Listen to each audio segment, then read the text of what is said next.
Okay, well, welcome everyone. We are happy to have you here today. My name is Susie Lund, and I am here from Ask Resource Center, and I will be hosting this webinar today. Before we begin, I'd like to take a moment to share about Ask Resource Center. Ask is a family-focused nonprofit organization whose mission is to empower the families of people with disabilities. We provide individualized support, collaborative advocacy, training, resources, and leadership development to Iowa families of children with disabilities or special healthcare needs from ages birth to 26 and the professionals who serve them. We thank you for joining us today for our webinar entitled Progress Monitoring, Your Child's Roadmap to Success with our presenter, Megan Allen. She started as a special education teacher in Waterloo Community Schools. She earned a master's degree in special education and later degrees in literacy and then educational leadership. After serving as an instructional coach and special education coordinator, she now serves as the director of special education. Megan is passionate about supporting families and empowering educators through collaboration and continuous learning. Thank you, Susie. Hello and huge welcome, everyone. Thank you so much for taking time out of your busy schedule to join this session about progress monitoring for your child's IEP. We know that progress monitoring is key to understanding your child's growth, and your presence here demonstrates your deep commitment to their success. I'm Megan, as Susie introduced me. I am the director for special education in Waterloo Schools. I've had a few different positions under that umbrella, first as a teacher, then coach, then coordinator, now the director. Roles, responsibilities, and priorities have changed throughout my transition and professional career, but one thing that has remained a focal point throughout all those positions has been progress monitoring of IEP goals. So I'm so thankful to have the opportunity to talk with you about that today. So throughout this session, I'll draw on the theme of progress monitoring being the GPS for your child's educational journey. It ensures we are on the right path and making adjustments quickly. Another way to look at it is like a very individualized recipe that we create just for them, just for your learner. To make sure that recipe is working perfectly, we need progress monitoring. It's our way of taking a quick look, an accurate measurement of what's working right now. If the progress monitoring data shows fast progress, that's great. We keep going. If it shows slow progress, that tells us that we need to respond immediately. Time to adjust the ingredients. Maybe it's time to adjust the cooking method. It ensures we are making the best and most informed decisions for your learner. Okay, so quick session preview. We're going to go through why we monitor, both legal and instructional purposes, how we monitor, and unpack tools and data, and then what you as a parent can ask. All right, let's talk about when you, the parent, hear about progress monitoring. There's some times when you absolutely must hear about that, and then there's times where, like additional layers of when you may hear about that. So the law just doesn't just allow for progress monitoring, it requires it. So the process is key to ensuring your child is receiving free and appropriate public education and making meaningful progress. The IEP is a legal contract, as you know, and the law mandates that your child's IEP must clearly answer two questions for every goal. How will progress be measured, and when will progress be reported to parents? These two questions are addressed at your learner's annual IEP meeting.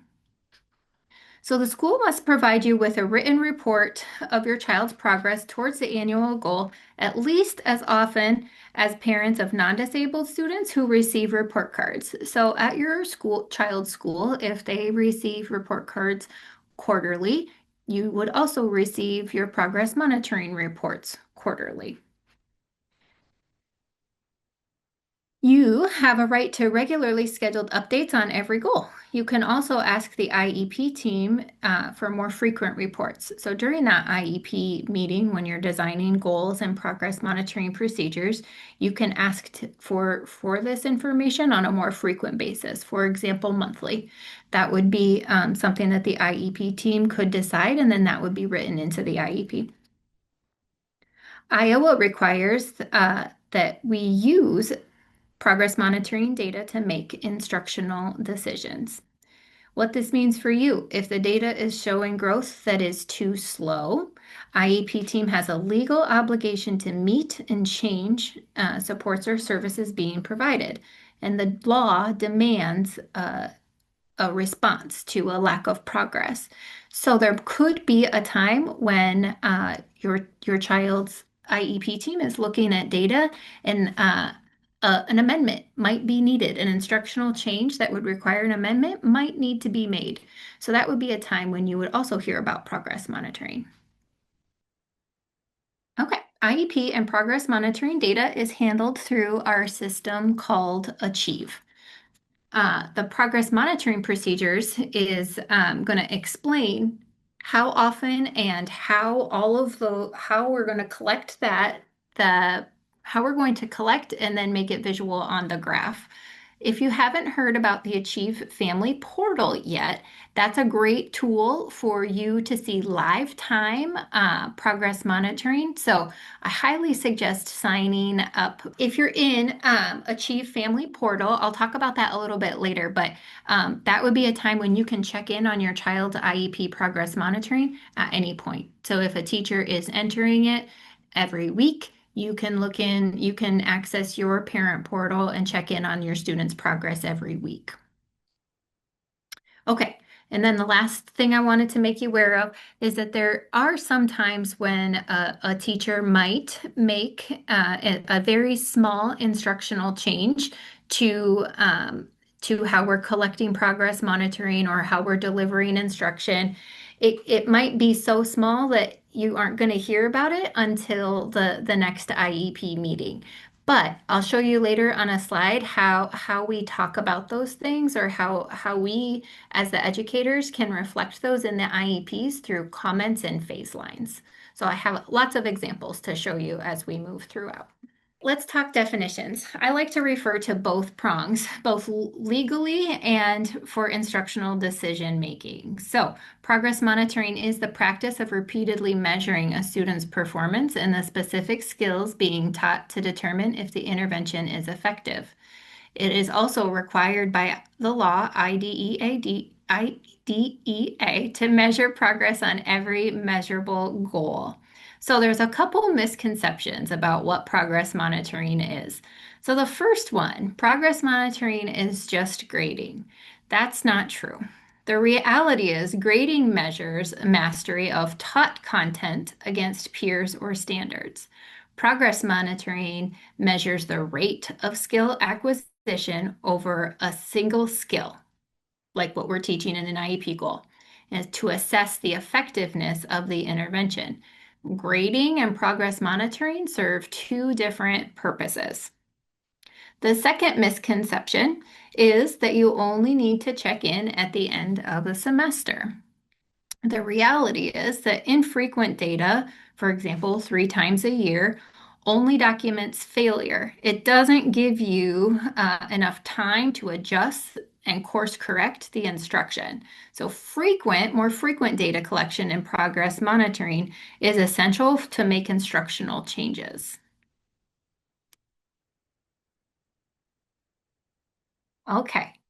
As I said, there is a legal mandate for progress monitoring. The requirement for progress monitoring and reporting is to ensure the school's program is reasonably calculated to enable your child to make progress appropriate in light of the child's circumstances. At your student's annual IEP meeting, the team is designing a goal and progress monitoring procedures based on all sorts of different data. Think of the IEP goal as the destination that we need to get to. The progress monitoring is our GPS and the checkpoints to make sure that we get there. We need a way to check to see if we're on the right highway, traveling the right speed, and if we need to adjust our route. It ensures we don't wait till the end of the year to discover that we took a wrong turn 10 months ago. It lets us make small, frequent adjustments and make sure the learner reaches their destination efficiently. Okay, let's unpack the requirements of a goal. So, measurable annual goals must be SMART. That means specific, measurable, attainable, relevant, and time bound. So, an example would be reading 90 words correct per minute by May 2026. Again, you're developing those goals at your child's IEP meeting, and it must meet all those criteria. You're also going to talk about how we're going to monitor or collect evidence to make sure that we're on the right track for that goal. Some common monitoring methods are curriculum-based measurements. Sometimes you'll hear that called a CBM, and that's fast 1 to 3 minute probes used weekly or biweekly to measure an overall skill, like oral reading fluency or math computation. Another common tool or monitoring method is a task analysis or skill mastery data. This is used for more complex skills, breaking down a five-step task like brushing teeth or solving a multi-step word problem. And then in the area of behavior, behavioral data is collected through observational checklists, and sometimes we're tracking the frequency, how many times a behavior occurs, or duration, how long a behavior lasts. Okay, so I brought a couple of sample goals and the progress monitoring description that coincides with them. So the first sample goal, given a list of 20 novel CVC words, CVC means consonant, vowel, consonant, the student will decode and read the words with 90% accuracy across 4 of 5 consecutive trials by the end of the semester. So we're going to monitor that by the teacher using a weekly CVC word probe, timed or untimed assessment, and tracked the percentage of words read correctly. So that's one example of how a goal was developed and then the progress monitoring was decided. So the second one is more behavior related. So during independent work time, the student will remain focused on the assigned activity for 15 minutes with 90% compliance as measured by a 10-minute observation period daily. And data will be collected using interval recording, checking for on-task behavior every 30 seconds with a 10-minute window. So those are just two examples, and I'm sure we could take time to do a lot more, but the main point that I wanted to make here with this is that both of these things are decided at the IEP meeting. We're getting consensus on what that goal is, and we're also talking about the progress monitoring, or how are we going to check in on that. Megan, it looks like we have another example in the chat. Okay, awesome. Okay, we've got a writing and a math goal. Math is scoring 13 correct digits on a 3-minute time second grade math computation probe. Okay, great. And writing is when given a topic to write about, we'll be able to score 16 out of 16 on a construction rubric. Great, thank you for sharing. Those are also great examples of how an IEP team developed a goal and developed and thought through what's the best way to check in on our instruction and on our progress toward those goals. Thank you for sharing, Holly.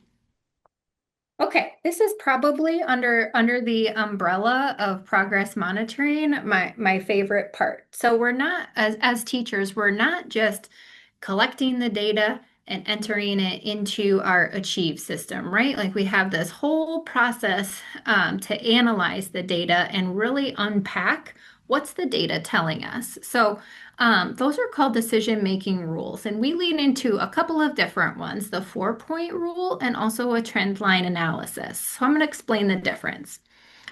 The 4-point rule is a snapshot check. So we're looking at like what happened the last 4 data collection points.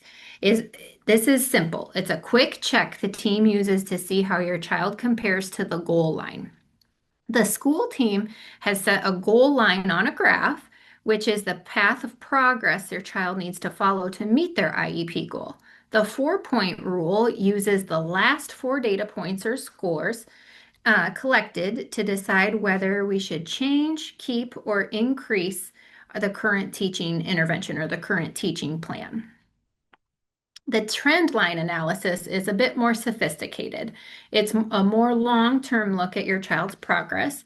It's like calculating an average speed of your car to see if you were really going to make it on time.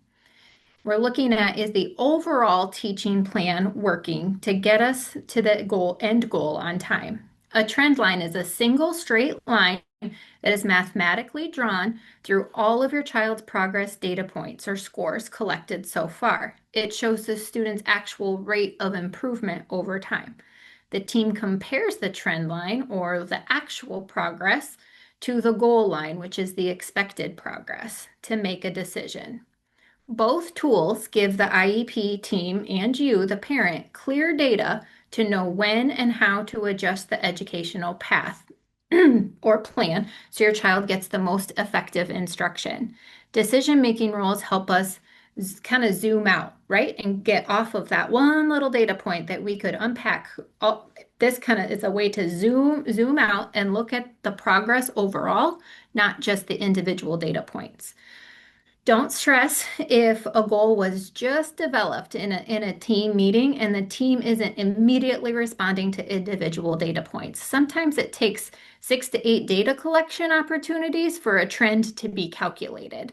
So at the beginning of an intervention, sometimes it's like, yep, we just got to give it a little bit of time before a trend can be calculated. I have an example as well as a non-example to share in the next slides where a team waited a little bit too long to respond to the data.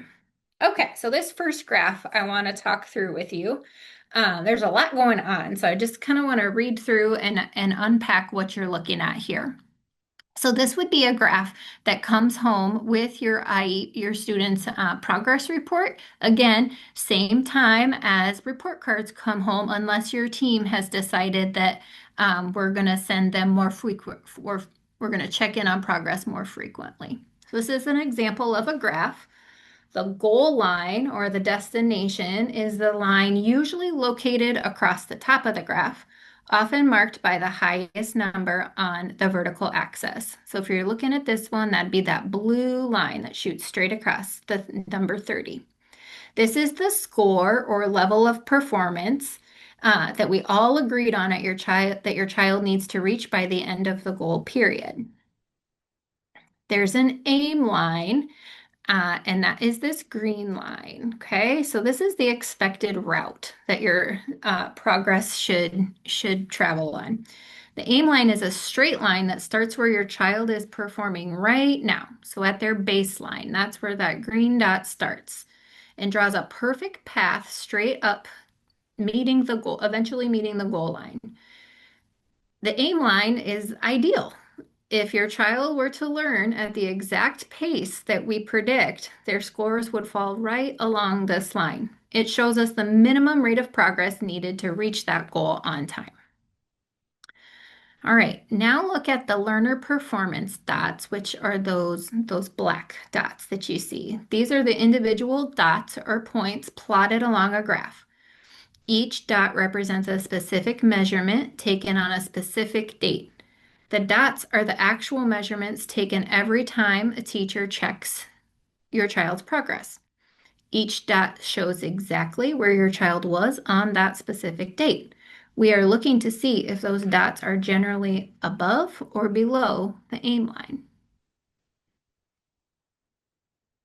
All right, last one, my favorite one, is the trend line. So that's that dotted yellow. Okay, the trend line is the most important because it's calculating all the points that run through the middle of the performance dots. It shows the average direction and speed of the kiddo's learning. The trend line is the actual trajectory of progress. It ignores the day-to-day ups and downs because we know some days are better than others, and shows the big pictures of your child's learning speed. This is the line that tells the story. So if we're looking at this graph, based on the actual performance dots and the yellow trend line, we can see that this learner has got a pretty good trend and is making expected growth. As you can see, most of those dots are above the aim line. So that's a good indicator that that instruction is pretty right on track. I also want to draw your attention to some things that are kind of in the background in light gray and in some cases black. So those are comments or phase lines, and these are tools that we have within our Achieve system to give a little bit more context into the story that's going on.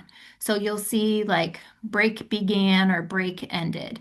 We oftentimes do that over like a winter break, a spring break, summer break. We want to indicate why there might be a gap in dots. There's also some, looks like instructional strategy or, yeah, instructional strategy changes. So this team made a couple different responses early on in this intervention to change up the instruction to get that learner above that aim line. So you can see prior to doing that, we had four dots below the aim line. So they made an instructional change, and then look, the trajectory changed. The student rose above the aim line for several points. And then it wasn't until you can see the big summer gap there where a break began. And then it looks like again the team came back together because we were still above the aim line, however, not quite to that goal line. So it looks like we maybe made an instructional change to get through that last push. So this was a great example that I wanted to show you for many reasons. It shows instructional changes that are notated there, which is exactly what IEP teams should be doing when the progress isn't looking like what we expect or what we want it to look like. All right, this next graph I chose because it's got a lot going on, and it's also different in the sense of we're measuring a behavior in this particular goal and graph, and we want to decrease some kind of skill. So in this graph, the goal line is further down because whatever behavior skill we're monitoring, we want that to decrease. So this one should be trending down. But again, you can still see the goal line, the aim line, the trend line, and then the black dots are that learner's performance over that period of time. What I wanted to draw your attention to on this graph is all the comments that you can kind of see in the faded background. And again, these are just extra tools that we have within our system that can kind of bring a little bit more context to the story. So we know that this child is working on decreasing some sort of behavior. We can also see that there are several medication changes. And what that does is it just tells us that in addition to changing our instruction, sometimes families are also changing things, and that might impact our data, especially in this one when we can see some of those higher data points. And remember, we want this one to be coming down. So all of the things, both the dots, the comments, and the phase lines contribute to the story that we get to see over some time when you get to see a progress monitoring graph like this. Okay, and the last goal, like I told you, this is a non-example, okay? So again, up at the top, you can see where our goal is. You can see where our aim line, and then you can see our learner performance dots and our trend. Okay, you'll also notice that there's no background comments or phase lines or instructional changes. So this would be a pretty horrible example of a time when we needed to come back together as an IEP team and make some adjustments. Something in our intervention or our instruction isn't working. Okay.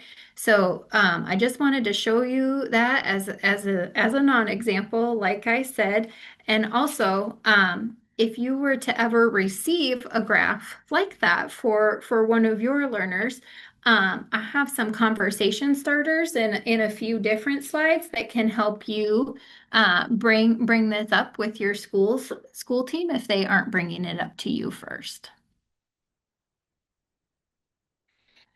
Okay, so now after we got to unpack some goals, some progress monitoring procedures, and we got to look at some graphs of some progress. So I wanted to just remind you that you would see graphs like that we just looked at least as often as your report cards are issued. So that could be 3 or 4 times a year that you're getting a report that looks like that. We'll always look at progress monitoring graphs during IEP meetings. And informally, you can always request if you're curious, if it's a long time between report card periods and you're really curious, you can also ask your team anytime. Or I have some directions later that can help you get set up in Achieve's Family Portal, and you can just check in on those whenever you want. Okay, so in the chat, please share something you've noticed about your student progress monitoring reports. Knowing those come home about 3 or 4 times a year at minimum, tell us something you've noticed as you've been looking at your child's graphs. Okay, Sarah's got some graphs that do not have any dots or black lines. Okay, Sarah, that could um, sometimes if the progress monitoring report is being sent to you right after the IEP was developed, there may not be enough dots on that graph quite yet.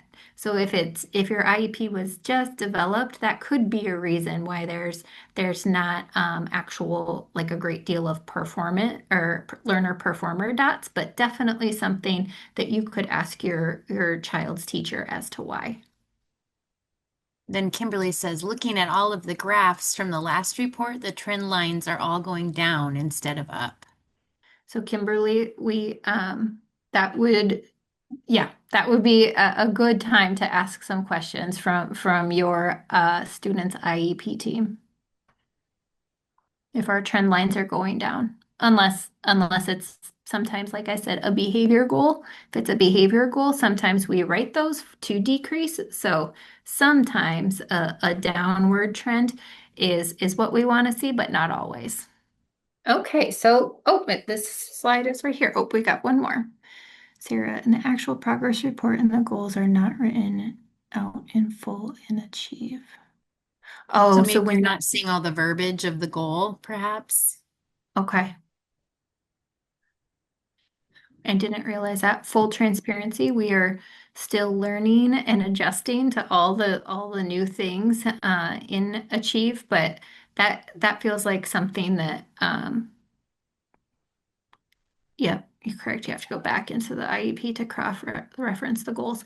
It that could be a really easy practice for our special education teachers would be to send home the goals along with the graphs if the graph doesn't print both. So thank you for making me aware. That is definitely something that schools or districts could respond to.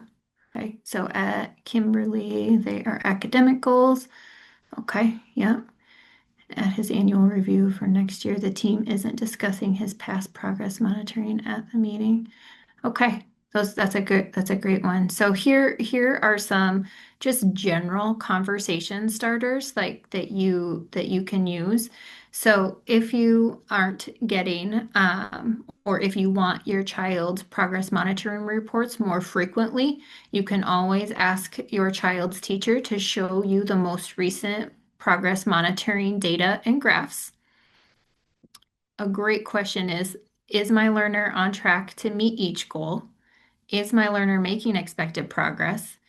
And how is that being measured or collected? So Kimberly, in your case, I think it would be a great time to call an IEP meeting, especially with all the downward trend lines that you mentioned, because those second two bullets, I would say no, right? Knowing what we know without like really unpacking that graph right now, if those trend lines are heading down, um, your learner likely isn't on track to meet that goal or making expected progress. So that would be a great time to come together as an IEP team and make some instructional changes, figure out what's going on here. Okay, so please put in the chat, share your experience in talking about your progress monitoring with your learners team. I'm curious how that goes when you bring up those conversations, or maybe you haven't yet, and that's okay. But if you do have experience, how has that gone?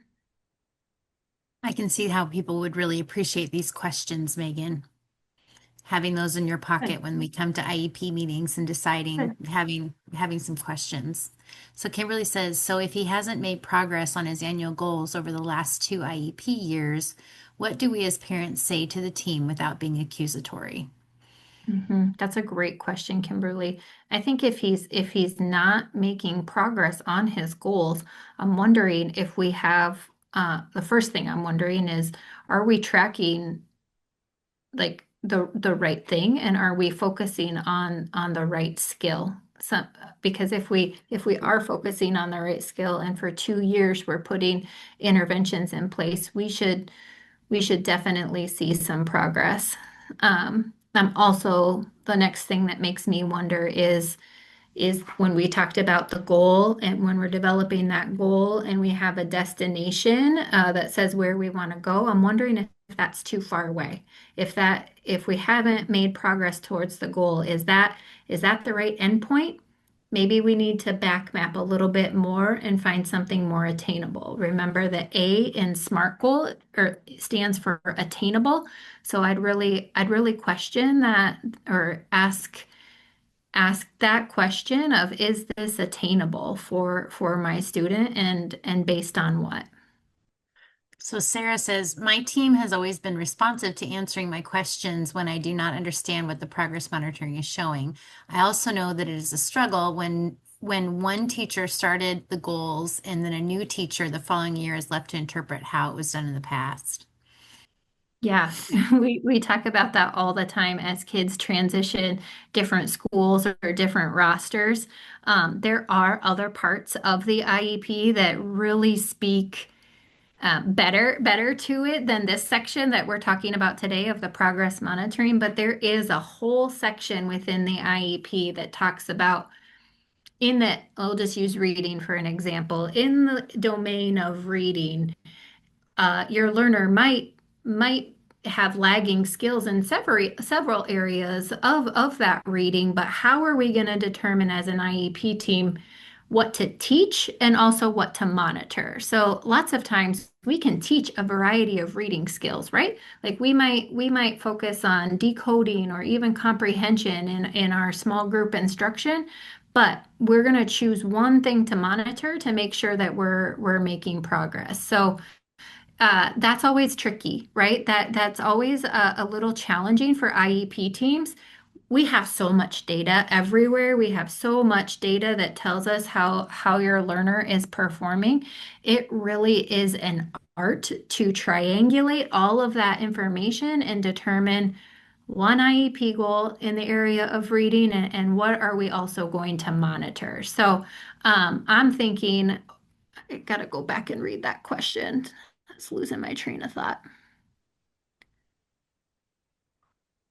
Oh, yep. So in the IEP, when IEPs are changing hands, like one special education teacher developed it, but now another person is maybe implementing it or serving part of that IEP. The IEP gives us a whole bunch of information, and in that IEP, it will say, here are all the things within the area of reading, and here's how we decided this one thing is what we were going to focus on for the goal and the progress monitoring. So Sarah, I think what I might ask in that team is, referring back and asking that special education teachers in Waterloo are called strategists. So if I've said that means special education teacher.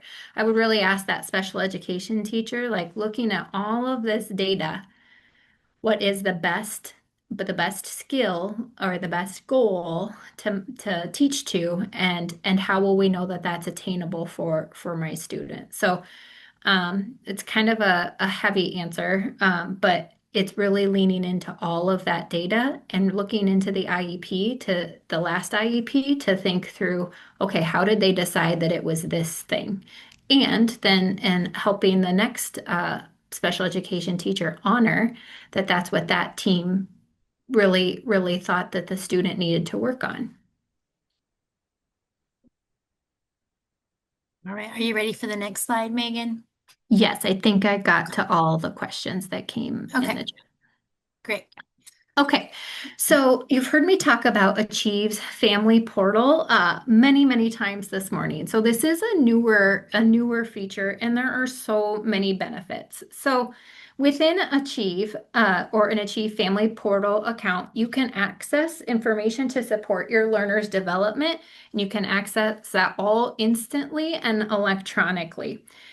You can review the information you need to participate in IEP meetings, which is helpful, right? Like uh, if I were a parent of a student, I would want something to review before going into each IEP meeting so that I could be participate and be most prepared to talk to my students' skills, both progress made in the past and also where we want to go in the future.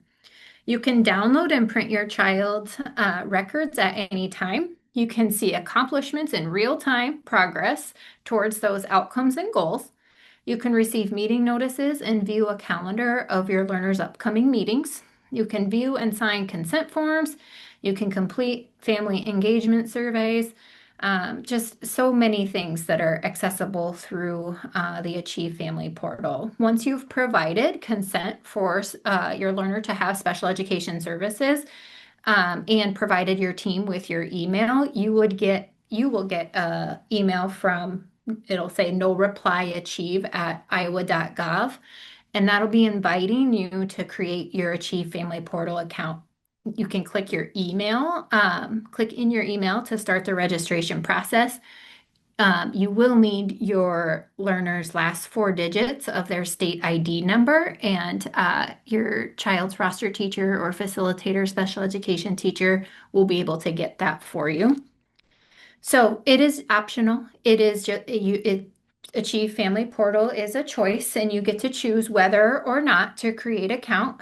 You will have access to records and information outside of Achieve Family Portal without an account. So you still have access to all the same things. This just makes it more at your fingertips.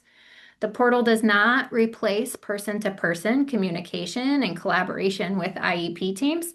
It's simply a tool to improve your accessibility and promote our commitment to partnering with you regarding your learner's success. So I do have a QR code there that you're more than welcome to scan, and that will help you get you right to a quick start guide of how to get started in Achieve Family Portal, but also reach out to your child's special education teacher too. They can definitely help you create an account and get started with that. That's And something Megan, you're interested my colleague Kelly dropped into the chat that we at Ask also had the Iowa Department of Ed did a webinar on the Achieve Family Portal, and that's available on our YouTube channel. And Kelly actually dropped that into the chat as well. in. Wonderful, thank you. Mhm. A side question, at annual IEPs, how do you discuss past progress, or is that something that should be discussed prior to the meeting? Uh, Either or, Kimberly. I've seen it done both ways. I in the most often when I am in IEP meetings and we're getting ready to write the next IEP, um, our, at least in Waterloo, our special education teachers are showing all the graphs and all the goals from the last IEP and kind of talking about that progress monitoring data along with all other sources of data like ISASP, FAST, all those other things. So it's a good chunk of data, and it should be considered when we're developing the new goals and services for a student. So if they don't bring that to the IEP meeting, you can absolutely request that check in to see. I want to see how did they do on all of those last goals. Okay, so as we know, our partnerships with families is always critical to a learner's success. So I just dropped in a couple of nuggets that can help you when supporting goals at home or even progress monitoring graphs. When I was a teacher, I always reviewed progress monitoring graphs with my students. I know that not all teachers do that, but I do think it's a great conversation starter for you when you receive those graphs to look at those with your learner and talk about them. There's plenty of opportunities to praise effort and practice, and also feel free to inquire about specific strategies that your um, student is learning or using in the classroom and mirroring those at home. So I'm sure, given all the great responses we've had so far in the chat, that you are supporting IEP goals at home. What are some ways that you're doing that currently?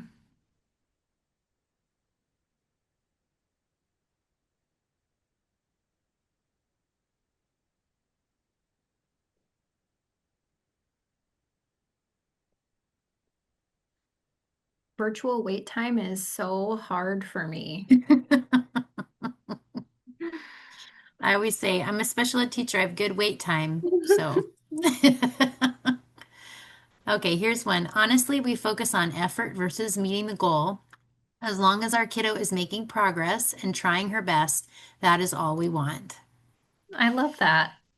Like it's not all about the outcomes, right? Like it's not. It's a lot about the process and working hard to achieve. So thank you for sharing. That's a great reminder for all of us. Here's another one. I don't know how we ever explored how to support the goals at home. We try to match learning in the same areas. That's great. We'd love to have her meet her goal, but we have to be realistic. Absolutely. 100%. Great. Thank you for sharing. Okay, so wrapping up here, we've talked a lot about the nitty-gritty of progress monitoring.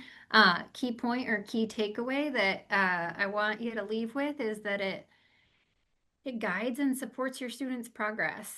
I hope you were able to take at least one thing away with you today. If you know that one thing, please drop it in the chat. It could help.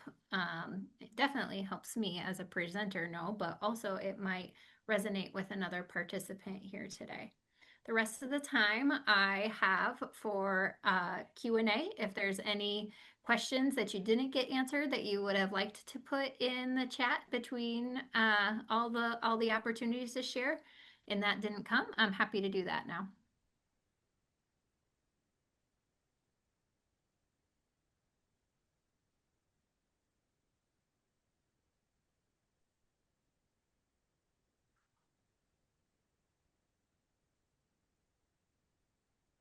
Holly says, this is super helpful overall, especially describing the different lines on the progress monitoring graph. Thank you.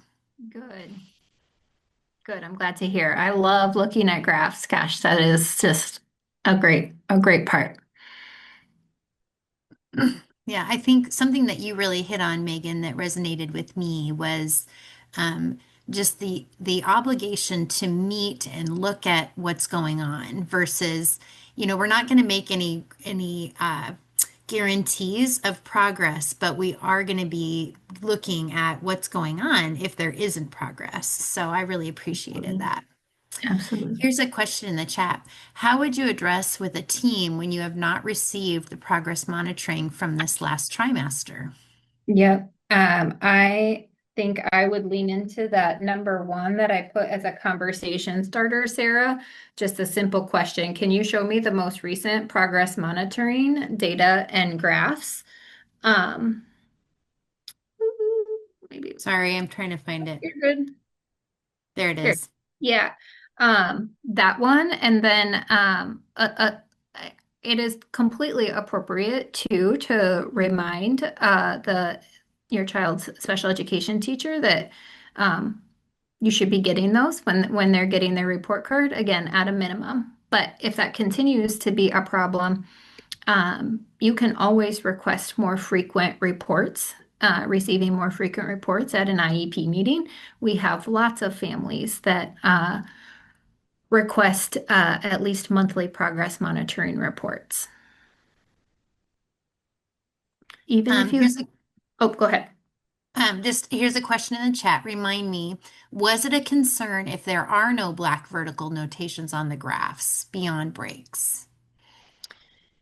Yes. So if there are no black dots on your child's graph, that is an indicator that progress monitoring it wasn't collected or wasn't entered. So that is definitely something that you could follow up on.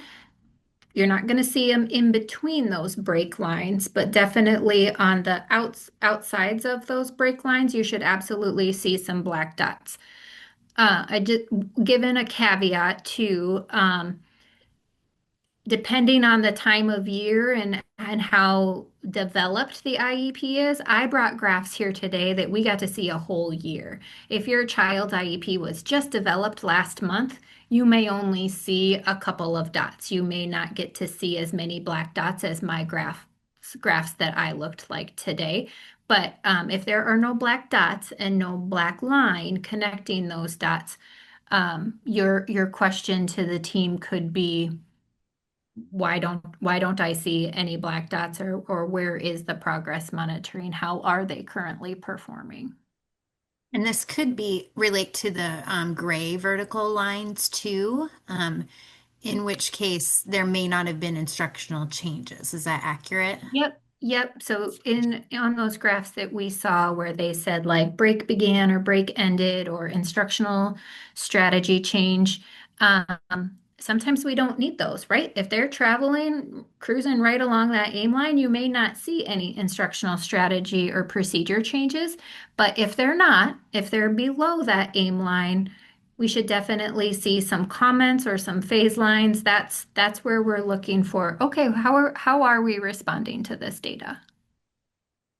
And one more question here, Megan. Even if you have achieved, these should still be given to you in a printed version, correct?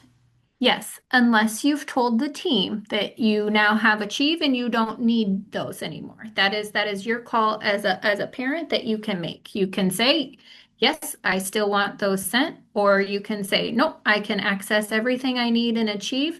I know how to do that myself now." So we default in Waterloo, we default to unless a parent says that, we're still sending those reports.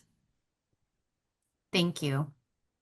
If you all have more questions, we'd love to hear them in the chat, but I'm going to go ahead and wrap us up a little bit today. Thank you so much, Megan, for presenting today. And thank you all for attending this webinar on progress monitoring. Before you leave today, we'd like to remind you to complete the survey. It is going to be dropped in the chat. Kelly just dropped it in the chat, so we'd love to get feedback on this webinar with you today. We also would encourage you to check out our events tab on the Ask website for any future trainings. Our next webinar is on January 12th at noon, and we are going to be focusing on prior written notice. It's what's the big deal about prior written notice with attorney Stephanie Petrillo from Disability Rights Iowa. You can register for future webinars by visiting our website. And don't forget to like and subscribe to our YouTube channel. All of these webinars can be found there. And find us on Facebook for daily tips and information. So thank you so much, Megan. Thank you. And we just really appreciate you all being here today and have a wonderful rest of your day. Absolutely. Thank you.